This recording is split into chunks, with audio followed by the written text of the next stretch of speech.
एक कहावत सुनी बड़े लोगों की, everything is fair in love and war. अब ये लव तो है नहीं, वॉर है। जो आप जिस चीज से जूझ रहे, जंगी तो है, जंग है, लड़ोगे आप उसमें, तो उसमें हर चीज जायज है, कोई दिक्कत वाली बात नहीं। चलिएगा, तो बेटा हमारा चैप्टर चल रहा था, चैप्टर का नाम क्या है? चैप्टर का नाम है जी हमारा केमिकल बॉन्डिंग। क्या नाम है भाई? Chemical bonding. और लास्ट क्लास में हम कई सारे कॉन्सेप्ट आपको पढ़ा चुके थे, और कॉन्सेप्ट में क्या क्या देख लिया हमने। सबसे पहले केमिकल बॉन्डिंग में देखा, केमिकल बॉन्ड फॉर्मेशन के लिए ऑक्टेट थ्योरी देखी, लुईस का थ्योरी देखी, उसके एक्सेप्शन देखा, बॉन्ड कैसे बनता है वो देखा, लुईस डॉट स्ट्रक्चर बनाने सीखे, सिग्मा बॉन्ड, पाई बॉन्ड के बारे में हमने प्रॉपर्टी देखी। फिर हमने क्या देखा? वैलेंस बॉन्ड थ्योरी देखा। वैलेंस बॉन्ड थ्योरी में एटॉमिक ऑर्बिटल की क्या हो रही थी? इंटरमिक्सिंग हो रही थी। बेटा ये सारी चीजें हम ऑलरेडी क्या कर चुके थे? ये सारी चीजें हम ऑलरेडी देख चुके थे। ठीक है, अरे ठीक है भाई, क्लियर है। चलिए आज बेटा उसके बारे में, उसके बाद बात करते हैं हाइब्रिडाइजेशन के बारे में। किसके बारे में? हाइब्रिडाइजेशन। तो एक्सेप्शन निकल करके आया था किसका? वैलेंस बॉन्ड थ्योरी का। जो आपकी वीबीटी होती है ना बेटा, उसके बेसिकली दो एक्सेप्शन निकल करके आए। एक था तुम्हारा BeCl2 और दूसरा क्या होता है? दूसरा होता है CH4। होता क्या है कि अकॉर्डिंग टू वीबीटी के अकॉर्डिंग इनके जो बॉन्ड थे वे सभी के सभी के टाइप कैसे थे? वे अलग अलग टाइप के, अलग अलग नेचर के बॉन्ड होने चाहिए थे। समझ में आ रही बात? जैसे BeCl2 के अंदर दो बॉन्ड है, तो एक बॉन्ड होना चाहिए सिग्मा SS का और एक बॉन्ड होना चाहिए सिग्मा S और P का। SP नहीं, एक होना चाहिए, एक होना चाहिए सिग्मा SP का और एक होना चाहिए सिग्मा PP का। समझ में आ रही बात आपके? तो दो बॉन्ड आपके होने चाहिए। ठीक है, अब इन दो में अगर हम वैलेंस बॉन्ड थ्योरी के अकॉर्डिंग देखें, SP बॉन्ड अलग है और PP बॉन्ड अलग है। आ रही बात समझ में? नहीं आ रही। लेकिन जब हम इनको प्रैक्टिकली देखते हैं तो दोनों की नेचर, दोनों की बॉन्ड लेंथ, सारी चीजें सब कुछ क्या निकलती है? एक ही निकलती है। इसका मतलब दोनों के दोनों बॉन्ड क्या है? एक ही है। और वैलेंस बॉन्ड थ्योरी क्या हो गई भाई? फेल हो गई। ठीक है भाई। उसके बाद पिक्चर में आता है बेटा हाइब्रिडाइजेशन। अगला कॉन्सेप्ट आता है जिसका नाम क्या है? जिसका नाम है हाइब्रिडाइजेशन। तो हाइब्रिडाइजेशन के बारे में बात कुछ यूं है कि हाइब्रिडाइजेशन बेटा एक मनगढ़ंत कहानी है। क्या है? एक मनगढ़ंत कहानी है। हाइब्रिडाइजेशन में बेसिक होता है क्या? ध्यान सुनिएगा। हाइब्रिडाइजेशन में होता है sir intermixing of atomic orbital. क्या होता है भैया? Intermixing of orbitals. जो आपके ऑर्बिटल्स होते हैं ना, एटॉम के जो ऑर्बिटल्स होंगे उनकी क्या होगी? उसकी होती है इंटरमिक्सिंग। समझ में आ रही बात? अब जितने नए ऑर्बिटल, ध्यान सुनिएगा मेरी बात, ध्यान सुनिएगा, जितने एटॉमिक ऑर्बिटल आपके क्या होंगे? इंटरमिक्स होंगे, उतने ही नंबर के न्यू ऑर्बिटल आपको बनते हुए नजर आएंगे। और उन नए बने हुए न्यू ऑर्बिटल को हम क्या बोलते हैं भैया? हाइब्रिड ऑर्बिटल्स के नाम से जानते हैं। क्या बोलते हैं भैया? हाइब्रिड ऑर्बिटल्स के नाम से जानते हैं। तो ये फंडा आपने क्या रखना है भाई? ये फंडा आपको ध्यान रखना। ठीक है। और हाइब्रिड ऑर्बिटल की एक और कहानी याद रखना कि ये हमेशा क्या बनाते हैं? ये हमेशा बनाते हैं भाई सिग्मा बॉन्ड। बोलो भाई, यहां तक कहानी समझ में आएगी नहीं है ये बात? चलिए एग्जांपल देखिएगा। फॉर एग्जांपल मैंने कहा कि मेरा एक बॉक्स क्या है? मेरा एक ऑर्बिटल S का है, तीन ऑर्बिटल मेरे किसके होंगे भाई? P के होंगे। अभी ध्यान से देखिएगा। अब मैंने कहा कि मेरे दो ऑर्बिटल मिले। कितने ऑर्बिटल मिले? दो। तो दो ऑर्बिटल मिलेंगे तो नए कितने ऑर्बिटल बनेंगे? दो। उन दोनों ऑर्बिटल की जो हाइब्रिडाइजेशन होगी वो क्या कहलाई जाएगी? वो कहलाई जाएगी SP कहलाई जाएगी। समझ में आ रही कि नहीं आ रही बात आपको? क्लियर है? मान लो मैंने चारों को चारों फ्यूज कर दिए, तो कितने नए ऑर्बिटल बनेंगे भाई? चार नए ऑर्बिटल बनेंगे। और हर एक की हाइब्रिडाइजेशन क्या हो गई? हर एक की हाइब्रिडाइजेशन बेटा sp3 हो गई। तो ये चीज आपको क्या रखनी है? ये चीज आपको यहाँ पर ध्यान रखनी है। अरे कोई दिक्कत वाली बात है भाई? है भाई, कोई दिक्कत वाली बात है? तो ये क्या है? ये एटॉमिक ऑर्बिटल है और ये क्या हो गया? आपके हाइब्रिड ऑर्बिटल। जितने नंबर एटॉमिक ऑर्बिटल के तुम फ्यूज करोगे उतने ही नंबर के क्या बनने वाले हैं? हाइब्रिड ऑर्बिटल बनने वाले हैं। तो ये कहानी आपने क्या रखनी है? याद रखनी है। ठीक है। अब हम बात करते हैं हाइब्रिडाइजेशन की और जियोमेट्री को लेकर के। किसकी बात करते हैं?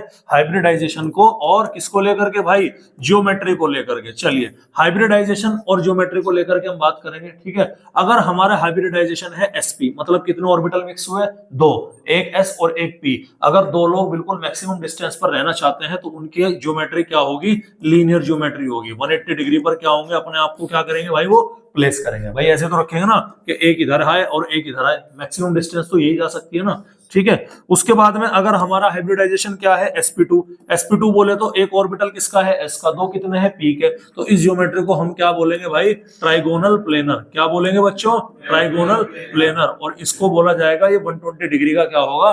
Bond angle. याद आया कुछ कुछ? पूरी ज्योमेट्री दिखाई थी आपको। ट्राइगोनल प्लेनर था, टेट्राहेड्रल था। हरी बात समझ में? तो ये सारी चीजें क्या रखनी है? ध्यान रखनी है। उसके बाद में हमने क्या ले लिया?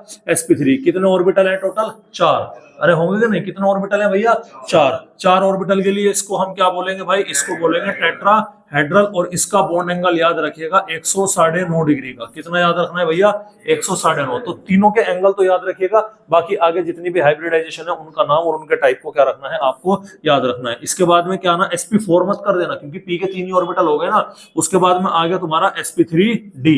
इसको हम क्या बोलेंगे, ट्राइगोनल बाई पिरामिडल। क्या बोलेंगे भैया, ट्राइगोनल बाई पिरामिडल बोलेंगे। ठीक है, ट्राइगोनल बाई पिरामिडल हो गया। समझ में आ रही बात। आपका आ गया sp3d2।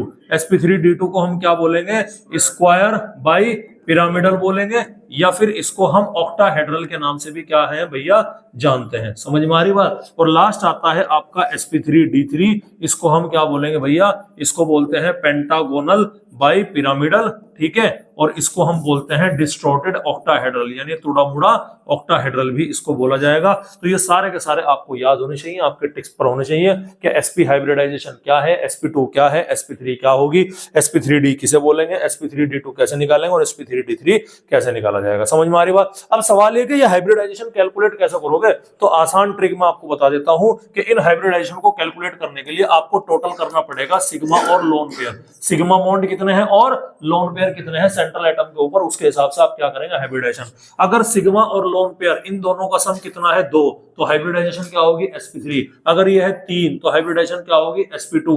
अगर ये 4 है तो हाइब्रिडाइजेशन क्या होगी sp3। अगर ये 5 है तो हाइब्रिडाइजेशन क्या होगी sp3d। अगर ये 6 है तो हाइब्रिडाइजेशन होगी sp3d2। और अगर ये 7 है तो हाइब्रिडाइजेशन होगी sp3d3। तो sp3d2 तक के याद कर लीजिएगा, एनसीईआरटी में ये मौजूद है। ठीक है भाई, अरे क्लियर है। तो ये आपको क्या करना है, आपको सिग्मा बॉन्ड और लोन पेयर को क्या करना है, आपको निकालना है। ठीक है, कोई दिक्कत वाली बात है।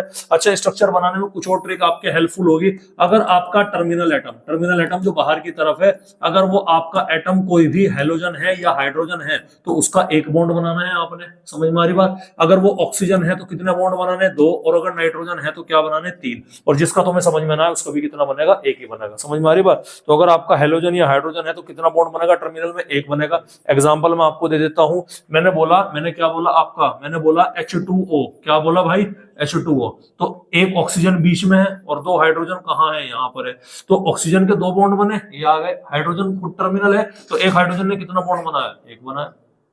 समझ में आ रही नहीं आ रही बात। मैंने बोला HCN कैसे बनाएगा, हाइड्रोजन कार्बन ट्रिपल बॉन्ड क्या हो गया, नाइट्रोजन। तो टर्मिनल बाहर की तरफ क्या है, नाइट्रोजन। कितने बॉन्ड बनाए, 3। इधर बाहर की तरफ क्या है, हाइड्रोजन। कितने बॉन्ड बनाए उसने, 1। समझ में आ रही कि नहीं आ रही बात आपके। अरे भाई क्लियर है, कोई दिक्कत वाली बात है। ठीक है, कोई टेंशन है, कोई टेंशन। चलिएगा एग्जांपल देखिएगा, SO3 बताओ सेंट्रल एटम कौन है, सल्फर। ऑक्सीजन क्या है, टर्मिनल एटम में कितना बॉन्ड बनेगा ऑक्सीजन के, 2। तो डबल बॉन्ड ऑक्सीजन और डबल बॉन्ड क्या है, ये ट्रिक है। ये क्वेश्चन में मत लिख देना जैसे तुमने लास्ट में लिखी थी, लास्ट वाले टेस्ट में तुमने ट्रिक लिख दी वहां पर कि साइज इज इक्वल टू। भाई ये बोल रहा हूं, ये ट्रिक है, क्वेश्चन में नहीं लिखनी भाई। नहीं समझे बात, क्वेश्चन में आंसर में मत लिख कर आना। ये मैंने हमारी बनाई हुई, टीचर्स की बनाई हुई समझाने के पर्पज से। ठीक है, अरे क्लियर है भाई, कोई दिक्कत वाली बात है। तो ये क्या था, ये था आपका यहाँ पर हमने क्या कर लिया, हमने कर लिया हाइब्रिडाइजेशन। अब हाइब्रिडाइजेशन निकालने के लिए एग्जांपल देखिएगा, आपको क्या करना, सीधा सिग्मा बॉन्ड और लोन पेयर निकालने। जैसे फॉर एग्जांपल इसकी हाइब्रिडाइजेशन निकालो जरा, HCN की कार्बन की हाइब्रिडाइजेशन कितनी है। अच्छा, कार्बन ने एक सिग्मा ये बनाया, ट्रिपल बॉन्ड में एक सिग्मा 2 पाई होंगे कि नहीं होंगे। तो इस कार्बन के कितने सिग्मा बॉन्ड है, 2 सिग्मा। लोन पेयर कितनी, 0। टोटल नंबर क्या आ गया, 0। तो हाइब्रिडाइजेशन क्या हो गई, sp ज्योमेट्री क्या हो गई इसकी, लीनियर होगी। समझ में आ रही कि नहीं आ रही बात आपको। इस ऑक्सीजन की हाइब्रिडाइजेशन देखिएगा, सर ऑक्सीजन के वैलेंस शेल में टोटल 6 इलेक्ट्रॉन होंगे नहीं होंगे। तो 2 तो बॉन्ड बनाने में यूज कर लिया, 2 लोन पेयर अभी भी इसकी क्या है, बची हुई है। तो कितने सिग्मा बॉन्ड बनाए ऑक्सीजन ने, 1 और 1 2 सिग्मा। कितनी लोन पेयर बची, 1 और 1 2 लोन पेयर बची। तो 2 और 2 कितने हो गए भैया, 2 और 2 आपके 4 हो गए। तो हाइब्रिडाइजेशन क्या हो गई इसकी भाई, sp3 हो गई। समझ में आ रही कि नहीं आ रही बात आपके। SO2 में देखिएगा, डबल बॉन्ड में क्या है, 1 सिग्मा 1 पाई, 1 सिग्मा 1 पाई, 1 सिग्मा 1 पाई। सल्फर के वैलेंस शेल में 6 इलेक्ट्रॉन होते हैं, 6 के 6 इसने क्या कर लिए, यूज कर लिए। तो कितने सिग्मा है टोटल यहाँ पर, 3 सिग्मा। लोन पेयर कितनी यहाँ पर, 0।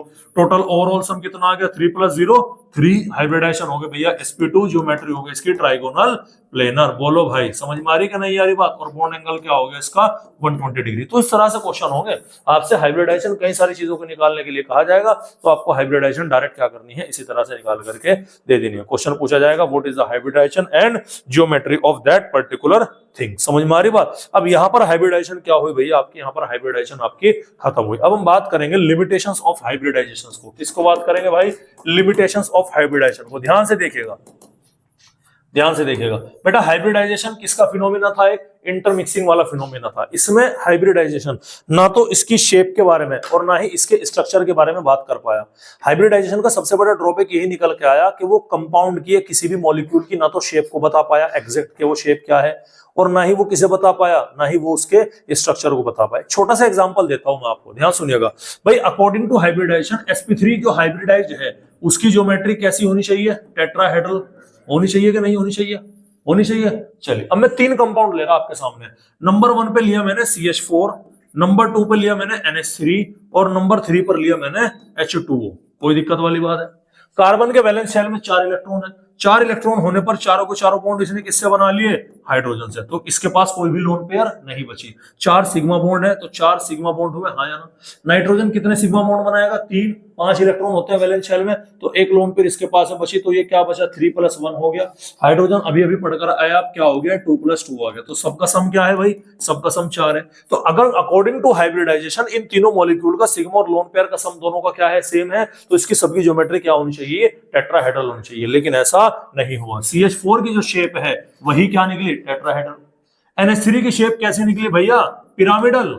आरी बात समझ में, ये NH3 की शेप आई निकल गई, आरी बात समझ में। और वाटर की कैसे निकली, वाटर की निकल गई बैंड शेप आ गई। अरे क्या आ गई भैया, बैंड शेप आ गई। तो कहने का मतलब क्या है कि भैया हाइब्रिडाइजेशन के अकॉर्डिंग तो तीनों एक ही होने चाहिए, लेकिन ऐसा नहीं है, तीनों की ही। यानी कि हाइब्रिडाइजेशन का लिमिटेशंस क्या था, ये ना तो शेप के बारे में बात बता पाया और ना ही किसके बारे में बोला, ना ही ये स्ट्रक्चर के बारे में बोला। केवल और केवल इसने क्या बताई, इसने केवल और केवल ज्योमेट्री बताई। ज्योमेट्री बोले तो कि भैया टेट्राहेड्रल है, मतलब 4-5 चारक पैर इसके निकलेंगे, 4 से रिलेटेड कुछ काम होगा। जैसे यहाँ पर 4 सिग्मा बॉन्ड है, यहाँ पर 3 सिग्मा बॉन्ड है, चौथी पोजीशन पर क्या है, लोन पेयर है।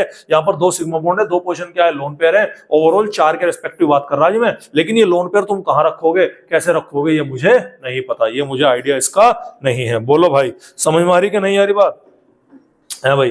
अरे समझ में आ रही है नहीं आ रही है।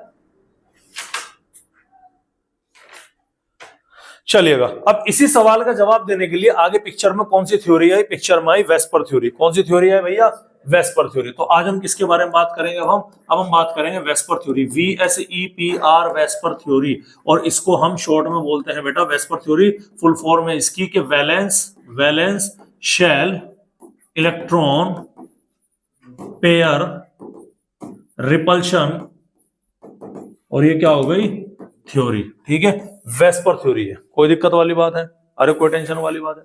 तो वेस्पर थ्योरी ने क्या बोला, वेस्पर थ्योरी ने कहा कि भैया देखो इलेक्ट्रॉन के ऊपर कैसा चार्ज, देखो क्या है कि वैलेंस शेल के अंदर, ध्यान सुनिएगा, वेस्पर थ्योरी ने क्या बोला कि वैलेंस शेल बोले तो एटम की सबसे आउटर मोस्ट शेल की बात हो रही, हाँ या ना, समझ में आ रही बात। उसके अंदर जो इलेक्ट्रॉन की पेयर होगी, इलेक्ट्रॉन की पेयर 2 तरह से होगी। कुछ इलेक्ट्रॉन की पेयर तो बॉन्डेड होगी, जो कि बॉन्ड बनाने में पार्टिसिपेट कर लेंगे, हाँ या ना।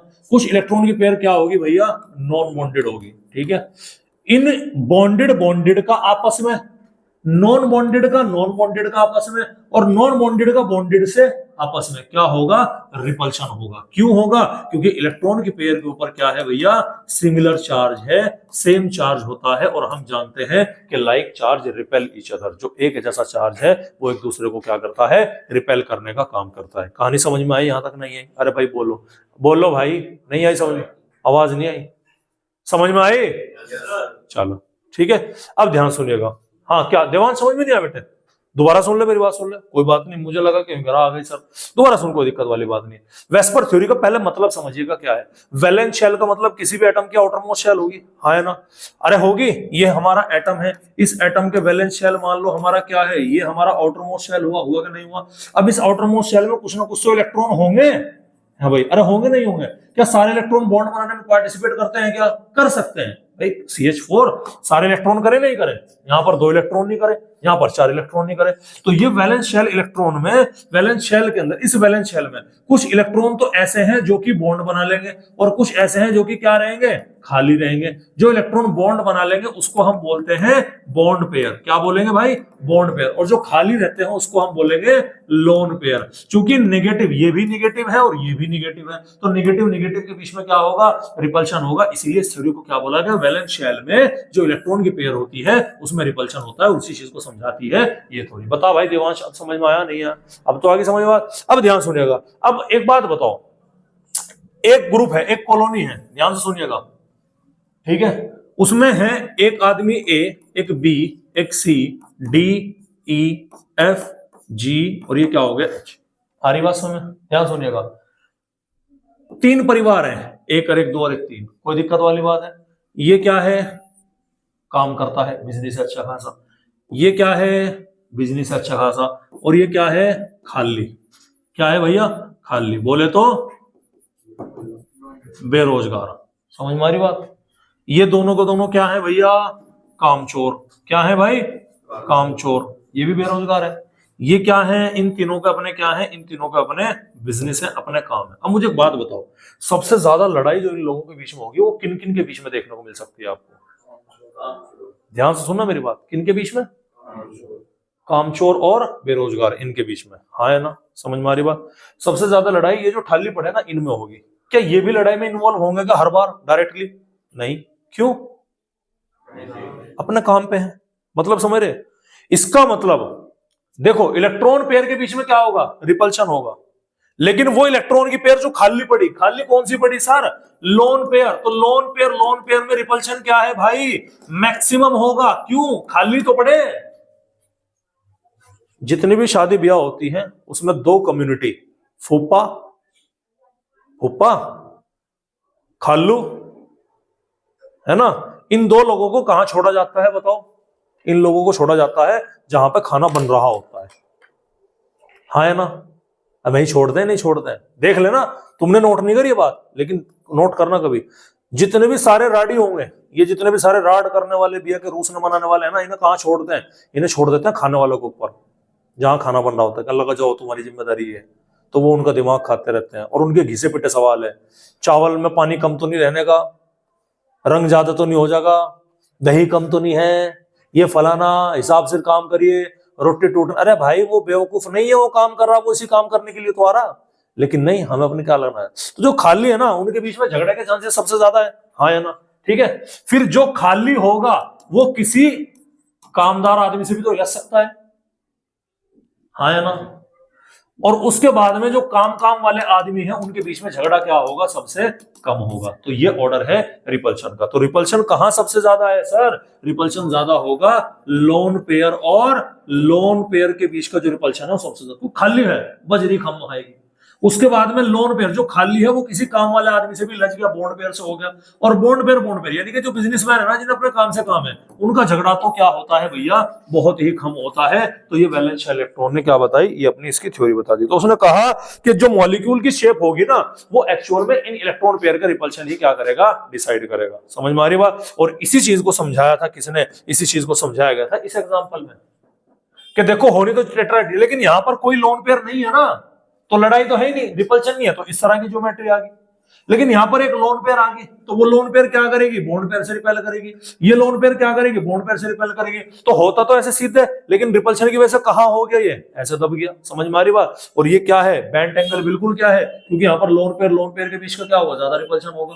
इनके लोन पेयर बॉन्ड पेयर के बीच का भी है, लोन पेयर बॉन्ड का भी, फिर यहाँ और यहाँ का भी है। ठीक है। तो बॉन्ड एंगल कितना, इसका बॉन्ड एंगल हो गया 109 डिग्री, इसका बॉन्ड एंगल हो गया 107 डिग्री, और इसका हो गया 104.5 डिग्री। यानी कि जैसे जैसे रिपल्शन बढ़ता जा रहा है, बॉन्ड एंगल भी क्या होता जा रहा, कम होता चला जा रहा। समझ में आ रही भाई बात आपकी? क्लियर है? रॉकेट साइंस नहीं है, बस इतना याद रखिएगा। तो valence electron pair repulsion theory क्या बोलता है कि लोन पेयर के बीच में सबसे ज्यादा रिपल्शन होगा, बॉन्ड पेयर का कम उससे कम होगा, और बॉन्ड पेयर और आपके बॉन्ड पेयर में सबसे कम देखने मिलेगा। कोई दिक्कत वाली बात है? चलिए, अब लोन पेयर हमें कहां कहां रखनी, जैसे कि आपके नोट्स के अंदर लिखा हुआ, भी ध्यान सुनिएगा।